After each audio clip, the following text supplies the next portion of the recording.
Bienvenidos a bordo, a la vuelta, después de un tiempito de separados. Y bueno, hay algún tipo de transformación en estos 15 días que no estuve, razón por la cual tengo acá esto para la cara, un lápiz de labios, esto no sé, es delineador, pinta las cejas, o no sé qué pinta.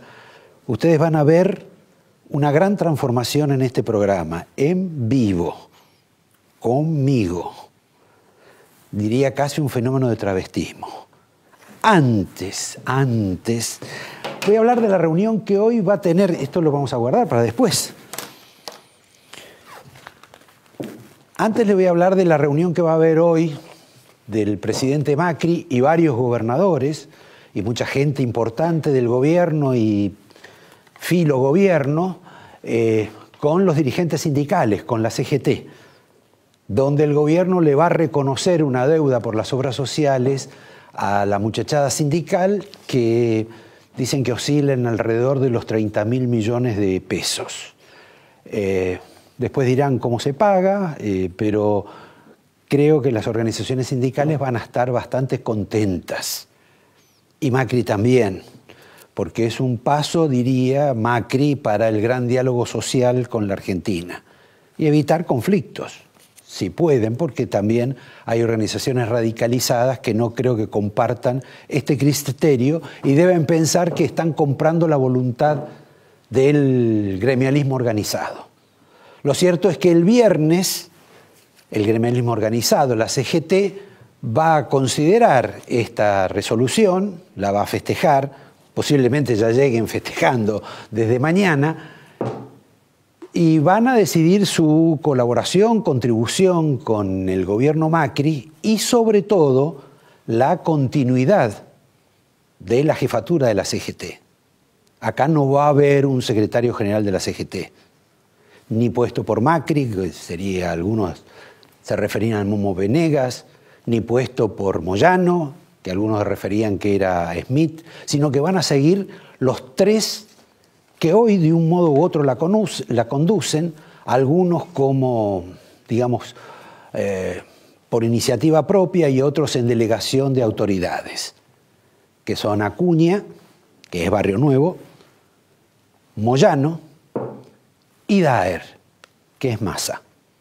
Esos tres van a seguir para siempre, por lo menos. No va a haber un solo secretario, ya hubo algún tipo de experiencia, están todos escaldados. Este es un dato. Les recuerdo un dato, quizá no sea demasiado agradable, pero como hice una referencia a Moyano, creo que hay un tema de disminución de Moyano, de disminución física, de salud de Moyano. No son buenos anuncios, pero creo que es un tema que hay que atender. Les decía que tenía acá un delineador, me voy a pintar, me pondré los tacos altos. ¿Por qué razón? Por la razón de que quiero hacer el sketch de Juliana Aguada. Me faltaría el palo de golf, porque ella juega muy bien al golf, no tanto como el hermano, el actor, que creo que era Scratch. Ese sketch, esa personificación de Julián Aguada que no puede hacer Tinelli, o que Tinelli ha convenido quizá en no hacerlo. No tanto Tinelli, sino el gobierno Tinelli, porque Tinelli ha demostrado que tiene casi el poder de un gobernador. Y seguramente, como los gobernadores, debe exigir algún tipo de, ¿cómo diría yo?, de coparticipación. Realmente resultó frustrante en algún sentido que Macri y Tinelli se reunieran para resolver sus problemas personales que atañen a la representación de ellos, a la representación de Tinelli, de Macri, que no le gusta que se burlen de él, si es que se burlan, y mucho menos que se burlen de su esposa. Esto no es nuevo en la Argentina. Esto es tan viejo como el gobierno kirchnerista. Porque ayer, entre las bromas que hizo la señora Kirchner, que volvió a la televisión, en un estudio y dijo que merecía un premio Nobel por la economía. Seguramente habría que considerarlo, y sobre todo votar si la gente cree que merece un premio Nobel. También dijo: nunca me molestaron las imitaciones.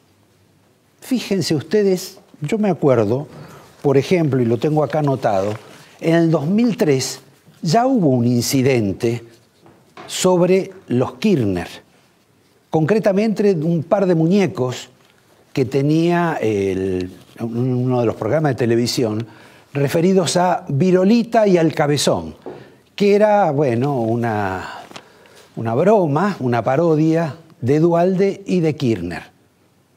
Tuvieron que levantar ese programa. Y también hubo que levantar otro programa. Estamos hablando de los cómicos, porque después hubo otros programas que levantaron también los Kirchner. Pero de los cómicos, por ejemplo, había otro que se llamaba... ¿dónde estará acá? No hay dos sin tres. Ese programa de Canal 9, del No habrá dos sin tres, fue la primera personificación de los Kirchner. Y vamos acá a rescatar una escena de ese momento, sobre todo porque fue un sketch no bien logrado, pero que fue mal logrado por orden presidencial. Vamos a verlo. Tenemos que agarrar al cuerno por las astas, tenemos que agarrarlo. Néstor, pero yo tampoco puedo andar limpiando todo el día. Tengo que ir al Senado, yo. El Senado, ya te lo dije millones de veces. Cristina, el Senado no es para vos. No es para vos, el Senado. ¿Cómo que no? Es para los hombres. ¿Por qué? Ahí se rascan las bolas todo el día todo. Y vos no tenés para rascarte nada. Néstor, el domingo me hiciste ilustrar toda la tarde el tango 01. Soy la primera dama. Bueno, serás la primera dama que limpia un tango 01. Mira qué fácil. Vení acá, dejá todo eso. Vení que hacemos una plumellada acá que hace bastante.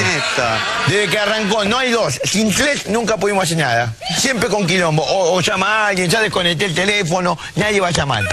Bueno, ¿qué? ¿Para qué está sonando el teléfono? No, Néstor, no atiendo. ¡No, Néstor! Un poco vulgar el sketch, pero no pudo seguir saliendo al aire. Del mismo modo que hubo otros programas que no salieron al aire. Por ejemplo, el que estaba el señor que está aquí atrás a mi espalda, que me está mirando con sus ojos fijos, para que no me olvide que a él también lo censuraron. Y lo censuraron con Longobardi, en aquel programa que se llamaba Fuego Cruzado, ¿verdad? Fuego Cruzado, sí. Pero también censuraron a las bromas de Tinelli.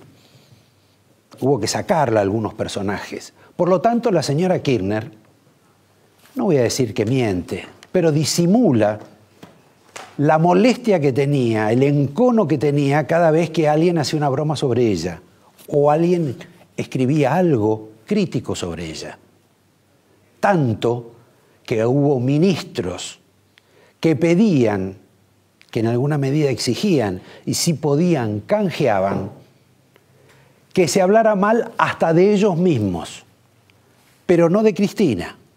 Hasta se podía hablar mal quizá de Néstor, pero no de Cristina. En fin, vamos a la tempestad que se avecina en la Argentina, que empezó hoy, que en realidad ya viene hace mucho tiempo y que le da de comer sobre todo a periodistas como Alfredo, a mí y a una multitud de gente en el mundo de la justicia. El primer punto es que cambia el Consejo de la Magistratura. Hay un voto nuevo que va a ser a favor del gobierno. Y con ese voto nuevo, por lo menos 3 magistrados van a ser juzgados. Rafecas, Rosansky y Freiler. Esto, que va a ser una cuestión complicada seguramente en algún sentido, genera una conflictividad en todo el rubro de la justicia. Y además también quizá alguna aceleración de causas. La limpieza que decían que se iba a dar, que empezó en alguna medida con Ollarvide, aunque Ollarvide se fue por su cuenta, va a seguir. Todavía no sabemos, no tenemos en claro para qué va a seguir, porque no sabemos a qué jueces van a querer poner la gente del gobierno de Mauricio Macri. Esta oleada de causas, que ustedes ya las están viendo, va a afectar particularmente, a mi juicio, en principio, a Julio Devido, a quien por lo menos le van a tratar de sacar los fueros. Y va a tener que desfilar para explicar los numerosos expedientes que lo complican. Hablando de expedientes y vinculados a lo de Devido, está lo que ocurrió hoy con la monja, que fue a declarar la monja. Una monja sobre la cual uno no quiere tener un juicio, pero dijo que ella no lo conocía a López. López tenía relación con Monseñor Di Monte desde hace más de 10 años. Y Monseñor Di Monte tenía un universo muy chico de vida. La madre superiora o madre o monja mayor, que parece que es inimputable por la edad y por la situación de salud, lo acompañaba a todas partes, desde hace mucho tiempo. Hacía los ravioles. Los hacía en Avellaneda, cuando estuvo Di Monte, y también los hacía en Luján. Y él estaba con las monjas, y seguramente esta monja estaba. Pero hoy fue a declarar, esta monja Inés, la que entraba a las bolsas con algún grado de tranquilidad junto al compañero López, al monasterio, diciendo o trasladando cualquier tipo de responsabilidad, primero al muerto, Di Monte, y segundo, a la inimputable. O sea que no tiene nada que ver. Y diciendo además que no conocía a López, cuando López es un contribuyente y un asiduo asistente a ese monasterio. Del mismo modo que iba y contribuyó muchísimo a arreglar la Basílica de Luján, que finalmente era el gran objetivo de Di Monte. Pero convengamos que la señora que declaró también dijo que no había advertido el arma, una ametralladora, que está en el video. Se la puede ver, está a sus pies. Y dijo que no la había visto.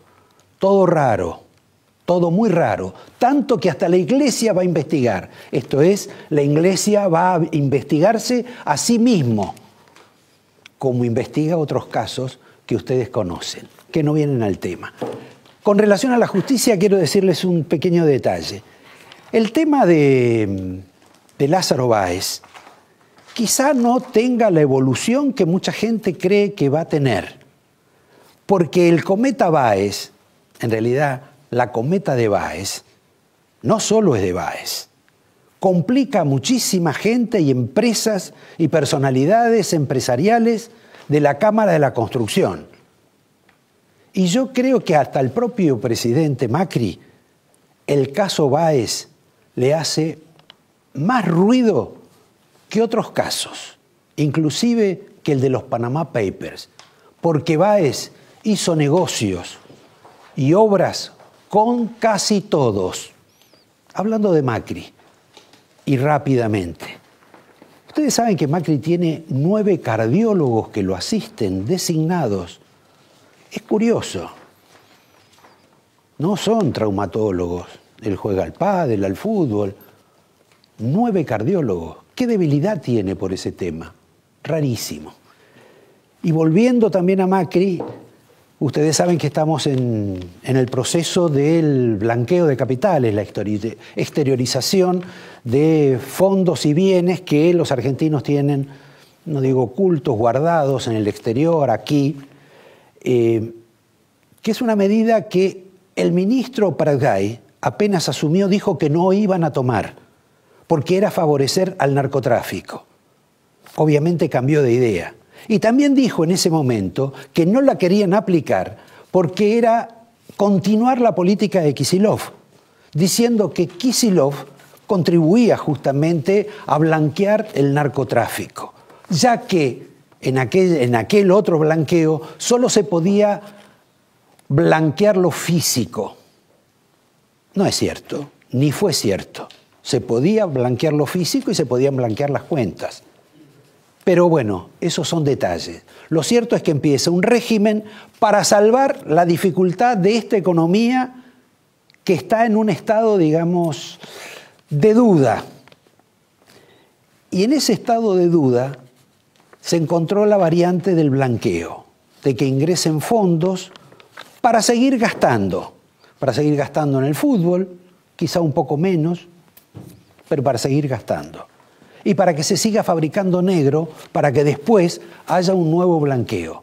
Porque en ese plano no hay ni una sola idea con respecto a blanquear la economía argentina. Tengo para hablar bastante más. Quiero sí advertirles que habíamos anunciado la presencia hoy en este programa del señor Ferrari, el ministro de Justicia de la provincia de Buenos Aires, un hombre que ustedes conocen porque estuvo con De Narváez, estuvo con Scioli y ahora repentinamente está con la señora Vidal. Pero el señor Ferrari, que avisó hace 2 o 3 horas que no podía venir, seguramente por los temas de Daniel Scioli, que vamos a hablar en este programa, se incorporó a ese ilustre podio de 2 que tenemos en este programa. Maleducados como él, hay uno solo, el señor Delía. Por lo tanto, tenemos el primer tándem de gente que deserta cuando no le conviene hablar o cuando no puede hablar. En este programa hoy van a estar el señor Leuco, con quien vamos a hablar hasta de la profesión. Vamos a tratar un tema del cual usted es responsable, usted y yo, y somos culpables, porque decimos que es lo que más nos preocupa y sin embargo no nos preocupa. Es el estado calamitoso de la educación en la Argentina. Pero no es una cuestión así genérica, es patética. La pública y la privada. La Argentina está en el cadalso, en el tema educativo, en el cadalso y en el robo. Porque hemos descubierto que a través de las universidades se roba o se justifican clientelismos baratos, miserables de la dirigencia política, casi siempre del gobierno o de los gobiernos. Hay una persona que ha preparado, tiene un informe sobre esta vergüenza nacional de la cual usted no se ocupa, ni yo, los que tienen plata porque mandan a sus hijos a colegios privados y los que no tienen plata porque tampoco pueden hacer mucho en los colegios públicos, sea en la primaria, sea en la secundaria o en la universidad. Quien nos va a iluminar, a esclarecer y seguramente a castigar por esta especie de falta de interés en lo que decimos que tenemos más interés, es una figura que no tiene intereses en la materia. Se llama Alieto Guadaña y posiblemente del tema educativo sea una de las personas que más sabe en la Argentina. Y por último, para saber si su bolsillo funciona, que funciona con dificultad, si la inflación va a seguir, que está siguiendo, si va a haber más consumo, que parece que hay un poco más de consumo, y a dónde vamos a ir con la economía. Alguien que nos va a explicar seguramente que el gobierno de Macri sigue gastando como gastan todos los otros gobiernos. El economista Daniel Artana. En un minuto empezamos con Alfredo Leuco. Interrumpimos el programa para seguir con la perorata del conductor que había quedado suspendida, para mencionar 2 o 3 temas que quedaron pendientes. Uno vinculado al de la justicia. Esta semana tiene que ir a declarar el señor Eduardo Gutiérrez, vinculado a 2 procesos totalmente distintos. Tiene que ir a declarar por la causa de López, de José López, porque él le alquilaba la casa a López, lo cual alguno podría pensar que se trataba de una dádiva. Pero también Gutiérrez va a tener que dar algún tipo de explicación, no en esta causa, por la plata que le entregó a la vicepresidenta Michetti, a la fundación de la vicepresidenta Michetti. Esto es un hombre que de doble estándar, digamos, de doble estándar. El otro tema que hay pendiente es el de 2 empresarios, ya que estamos hablando al respecto, que tienen que ver, uno que estaba pegado a Daniel Scioli, que controlaba, investigaba proponía, sugería y además interrogaba a los que iban a ser los ministros de Scioli, un empresario clave en la provincia de Tierra del Fuego. Digamos que era la mitad de Tierra del Fuego, de los que reciben subsidios extraordinarios, que el gobierno de Macri no modifica y que obviamente si hubiera asumido Daniel Scioli tampoco iba a modificar.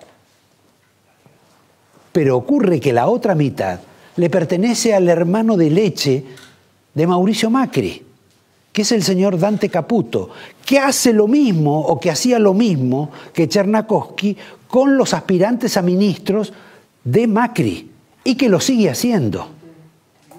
Entre ellos dos se llevan la gran parte de los subsidios que el gobierno nacional le concede a Tierra del Fuego, bajo la excusa de que hay que proteger la industria nacional, que es la más cara del mundo en lo que ellos producen. Un tema interesante el de los empresarios, y de los empresarios tan pegados a uno y a otro gobierno, a uno que podía ser o a otro que fue. Frente a estas situaciones hay otra cuestión que me queda pendiente, que es el de la AFA. El de la AFA es, unos consideran que realmente ha sido un mérito por parte de Mauricio Macri de suspender y de no incrementar los aportes a la AFA, al fútbol, los 1.800 millones de pesos al año. Lo curioso es que esto que se logra, que fue contra Moyano, que fue contra Tinelli, me parece que no determina que el señor que pone todos los años 1.800 millones de pesos no tiene nada que ver con la designación del director técnico de fútbol del seleccionado argentino, porque Macri sobre esto no quiere tener nada que ver. Pero sumen ustedes 1.800 millones de pesos para la AFA, sumen ustedes la barbaridad de los casi 3.000 millones que algunos dicen que se lleva el señor Chernakowski y el señor Caputo, uno íntimo de Scioli y otro íntimo de Macri. Para cerrar, hubo un dato desdoroso para el senador Ernesto Sanz. Dijeron que cobró $200.000 para echar al ex juez Falleonato de la provincia de Buenos Aires. Juez absolutamente complicado. Yo, por supuesto, no voy a hacer la defensa de Sanz en este tema.